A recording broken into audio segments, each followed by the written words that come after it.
ভাই একদিন গেলাম সিনেমা দেখতে, আর রিক্সা থেকে নেমে দেখি হলে একটি সুন্দরী মেয়ে দাঁড়িয়ে আছে। হঠাৎ দেখি সেই মেয়েটির চোখে আমার চোখ পড়েছে।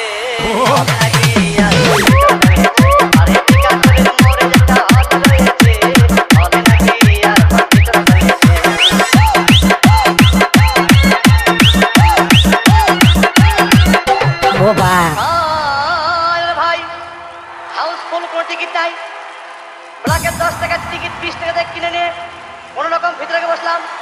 হঠাৎ দেখি পাশের চেয়ারে সেই মেয়েটি আমার পাশেই বসেছে।